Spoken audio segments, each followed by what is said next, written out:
payoff of the early morning start is that I got some work done, filmed a vehicle that I'm reviewing and respecting and appreciating.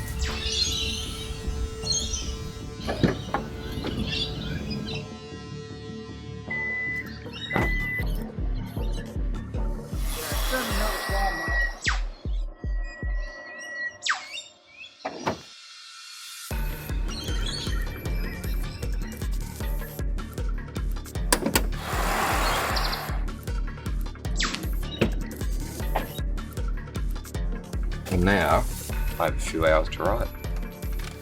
Right now, let's talk about bikes.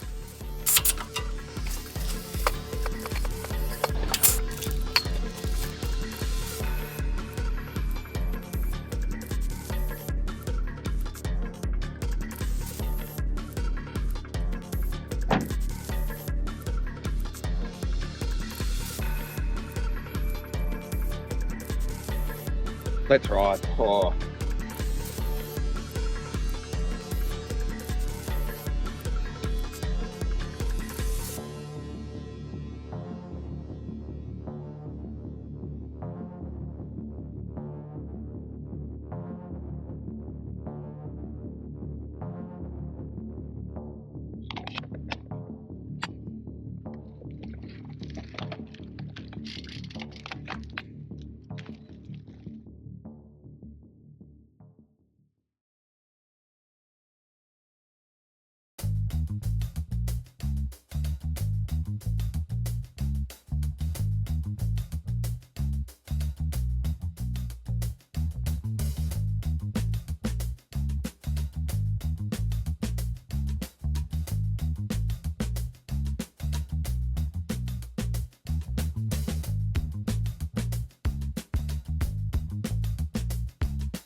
It had to happen at some point. I've had this bike for longer than I'm willing to tell you because I haven't ridden it yet. Not until right at this minute, and I'm 1.1 kilometers in. Don't know why I'm panting. So, maiden kilometre. What's your feeling, Rob? Well, except for that freewheel clickety-click, bloody quiet. Tubed tyres, thus higher pressure than I'm used to. Aluminium rims. And I would say a pretty bog standard budget spec, complete with aluminium seat posts, with zero setback, and a comfortable saddle that probably weighs about 15 tonne. Well, not quite that much, but... And the only micro adjustment I made was just to tilt those levers in a little. I measured the handlebars, which look like they're made for a gorilla.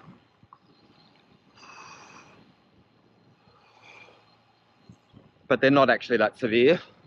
And I haven't looked at the gearing, but I reckon it's not the compact arrangement that I have on my personal bike. Anyway, I'm about to go up a hill in a little while. I'm going to do a loop that I know pretty well, and I'm probably going to take it pretty cautiously because, well, it's now 1.8 kilometers into my first ride on this bike. So, let the adjustment period begin, and I'll take in the scenery and offer some comments when they come to mind.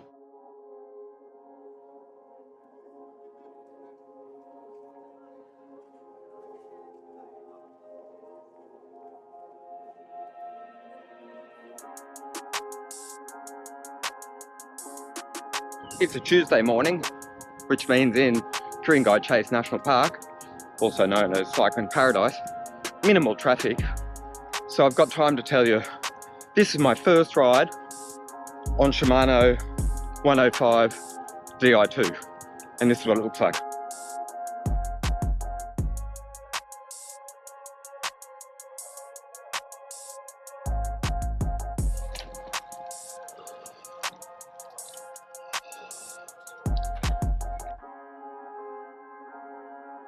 And that was me shifting a range of gears one-handed while filming. And no, I didn't drop the chain.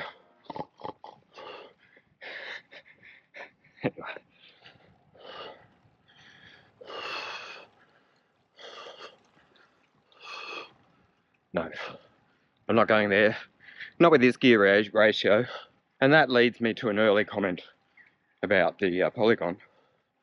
It's absolutely 100% aimed at the, let's say, novice. Maybe not quite beginner, but the next level up from there. Anyway, I'll try and do a quick overview of each part and each thing that catches my attention on this first adventure on this bike.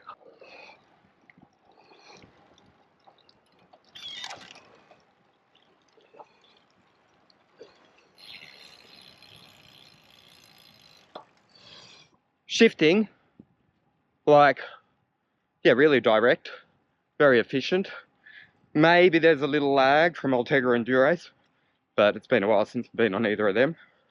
But I can't go to the top of my cassette because then the bottom of the rear derailleur dangles in the spokes. Da-da-dang, da-da-dang, da-da-dang. I won't show you because it could cause an accident.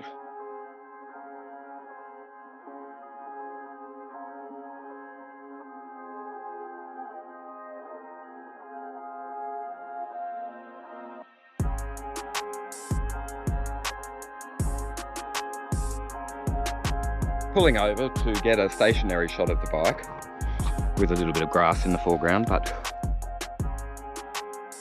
that's how it looks.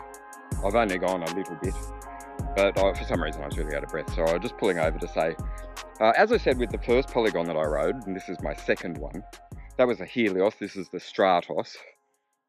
There's a couple of points. Number one, the frames through the range, so from, let's say, Shimano 105 through to Durace, the frames of the Strattos and the Helios by Polygon are the same. It's the spec which changes, and it's the spec which makes the price rise.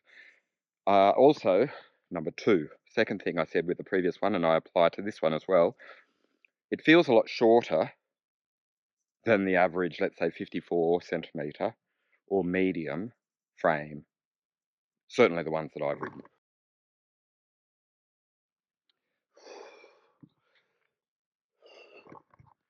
That last shot may explain the short sensations that I'm feeling because there's zero setback on that seat post.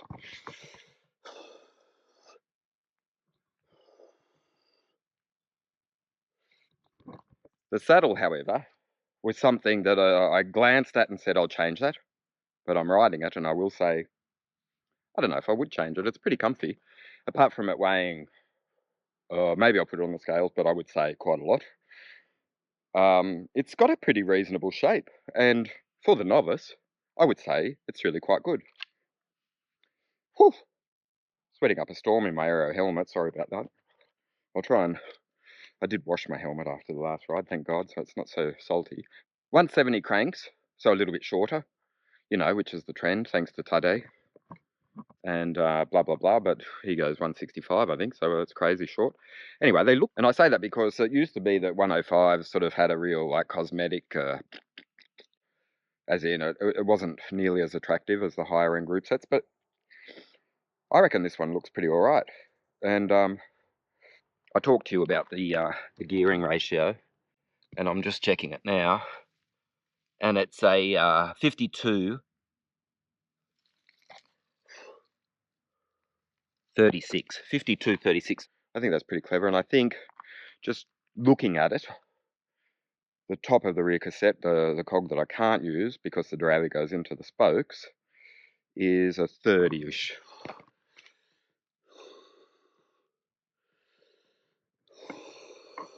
And I'll put the full breakdown of gears just there. And there are 12, I think. I don't know. I don't really care that much about Shimano. But I will say, you know, every touch points are everything. So I talked about the saddle. Pretty surprisingly good. And from someone who has very little regard for Shimano, this next comment might be, you know, a bit unexpected. But the levers are very comfortable. And the shifting is totally and utterly intuitive. Like I went from a SRAM bike, my bike, to a Campagnolo Super Record, the new iteration without the, and I just could not, it wasn't intuitive at all. I just had to keep telling myself, okay, that one pushes that. But when you go from SRAM to Shimano, it takes zero time to adjust to the different mechanisms. And yeah, there you go. I'm curious to know if this is a little bit bigger than Dura-Ace or Ultegra, but based on my recall of both those group sets, which I've ridden in the last year but haven't been on for over 6 months, I reckon they feel very, very similar.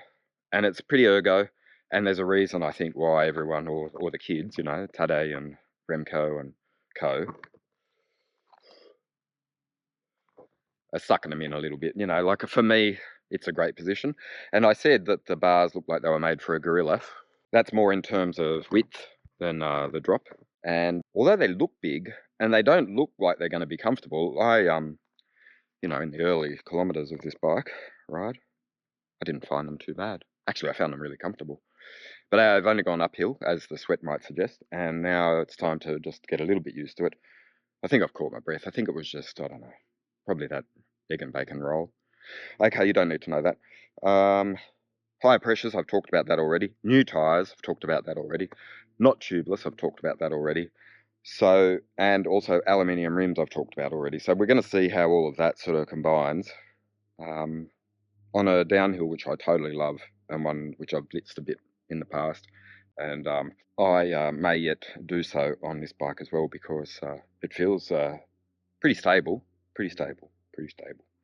I'll give you the weight of the whole package, because that's sort of one of the things that made me go, ooh, when I first collected the bike and picked it up, and I was like, ooh, because yeah, I'm spoiled. Yeah, I am spoiled. There's no denying it. I've ridden, I reckon, the most exotic bikes that have existed in the last 20 years, and so I know what a lightweight bike feels like, and this is not a lightweight bike. It actually weighs that much, as you see it spec'd, with the pedals, but without the bottles, but with the bit and cages attached. Okay? Continuing. This, I mean, trust me, it might look like I just rolled up in a van and pulled out a bike and then started riding, but it has been the most complicated morning, and all for a bike ride, and I haven't ridden very far. But I've taken in the view, I've gotten away from the computer and snuck out of the office. And that's a pretty good thing by my reckoning.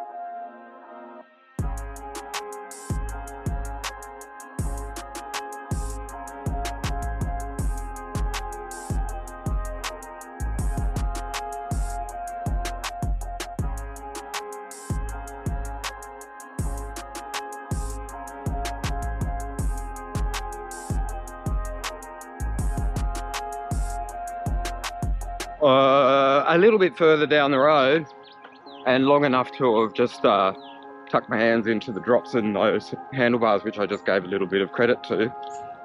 Let me just pull back some of that complimenting, because number one, here, that position, it's not parallel to the ground. It's got like a tilt, and if it's designed that way ergonomically, it's I'm not ergonomically correct.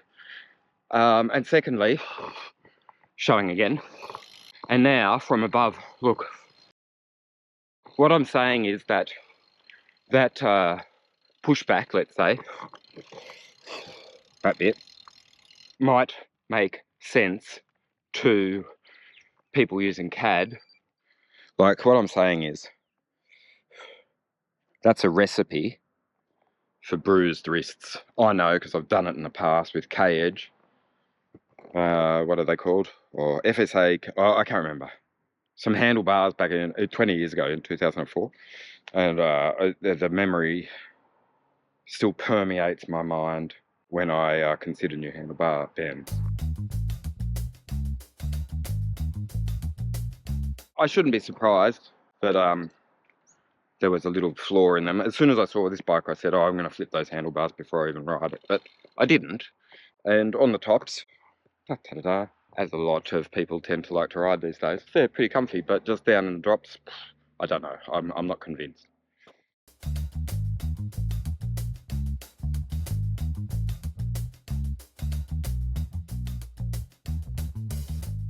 Trying to pause here long enough so that I can enjoy myself going down without having to brake for a car that can't go as fast as a bicycle. All right, time to go. I won't film terribly far on this descent because it's too much fun and I don't want to ride one-handed. So, and I've only got a aftermarket computer mount which doesn't have a GoPro mount on the front. Now, time to enjoy this descent.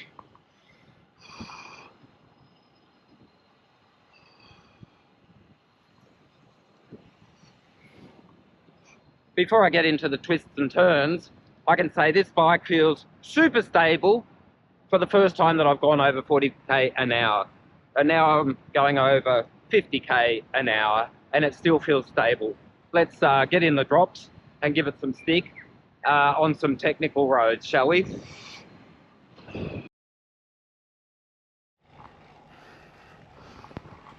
It's all fun and games until someone gets hurt.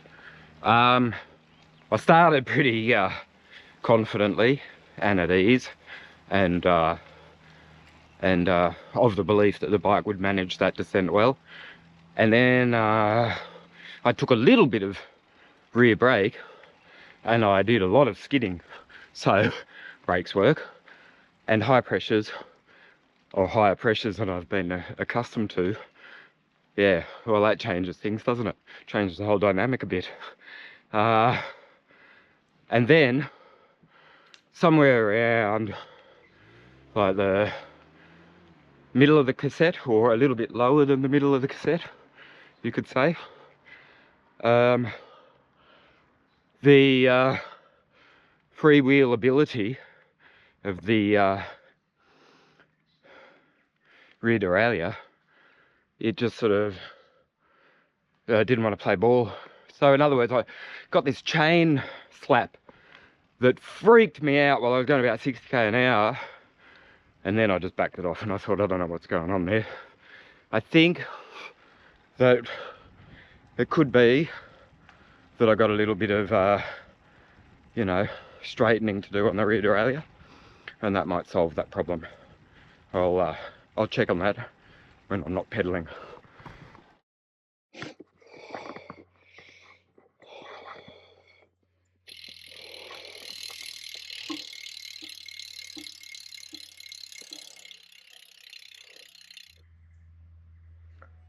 A little bit of roadside honesty.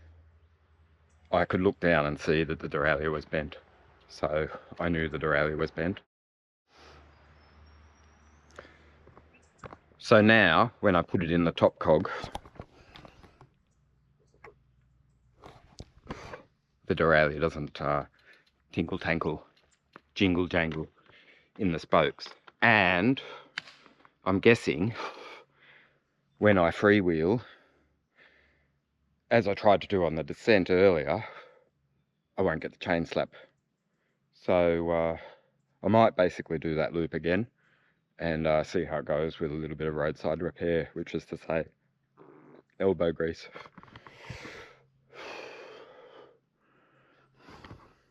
I'll take Akuna. I'll leave West Head for another day. Oh, actually I did it 3 days ago.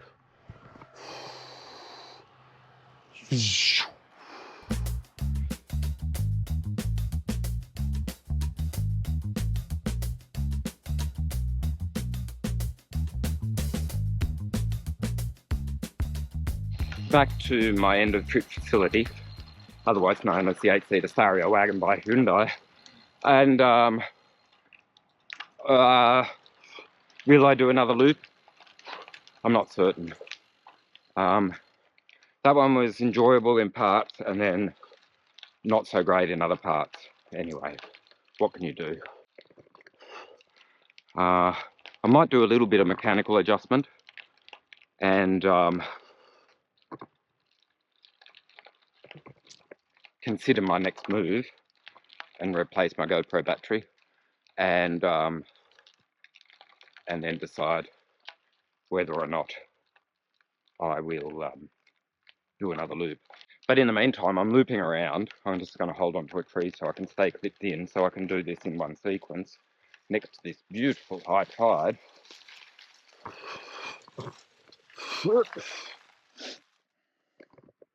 But I did this last week while on another bike ride up in the Ku-Ring-Gai National Park. But I was pedaling, but just to show you, still clipped in.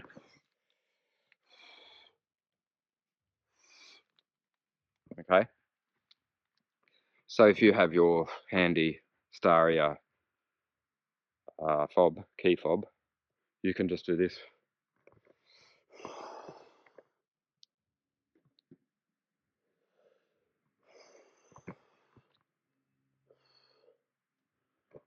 And there she is waiting for me. Once I put the key fob away and manage this push off while still filming as I pedal through leaves. And car is already welcoming me back to base.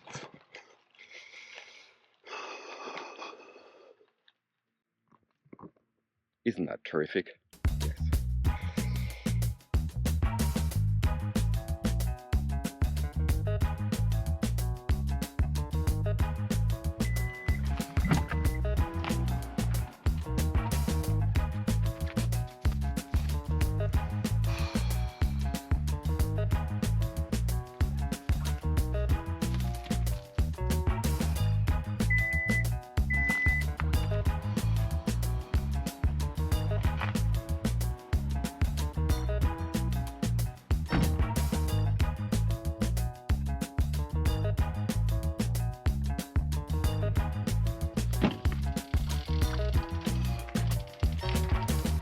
Round 2. My bike.